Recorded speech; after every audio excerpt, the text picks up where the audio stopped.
दर्शन बर, चलो दर्शन बर जाबो मोर भैया, माता रानी के अंगना दुआरी, माँ के अंगना दुआरी। चलो दर्शन बर, चलो दर्शन बर जाबो मोर भैया, माता रानी के अंगना दुआरी, माँ के अंगना दुआरी, माँ के अंगना दुआरी, माँ के अंगना दुआरी।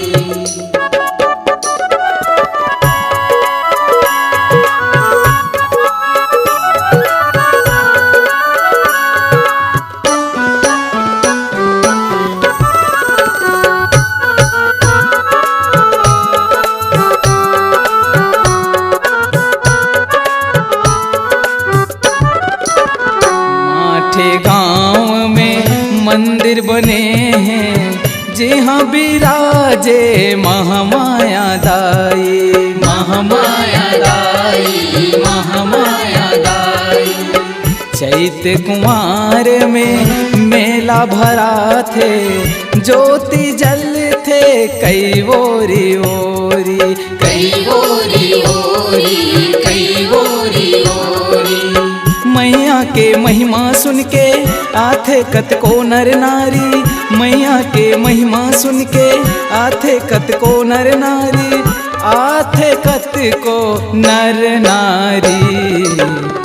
चलो दर्शन बर, चलो दर्शन बर जाबो मोर भैया, माता रानी के अंगना दुआरी, माँ के अंगना दुआरी, माँ के अंगना दुआरी, माँ के अंगना दुआरी।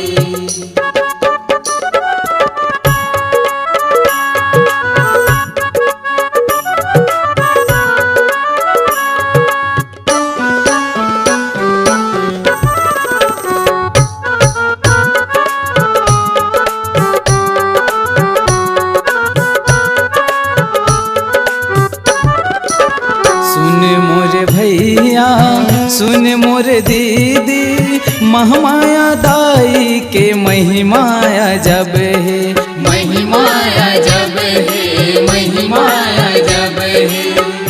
आज भी देखो आके यहाँ माँ के ममता छलकत रही थे, छलकत रही थे, छलकत रही थे। चल मोरे दीदी भैया, चल मोरे संग संगवारी, चल मोरे दीदी भैया, चल मोरे संग संगवारी, चल मोरे संग संगवारी। चलो दर्शन बर, चलो दर्शन बर जाबो मोर भैया, माता रानी के अंगना दुआरी, माँ के अंगना दुआरी। चलो दर्शन बर, चलो दर्शन बर जाबो मोर भैया, माता रानी के अंगना दुआरी, माँ के अंगना दुआरी, माँ के अंगना दुआरी, माँ के अंगना दुआरी, माँ के अंगना दुआरी, माँ के अंगना दुआरी।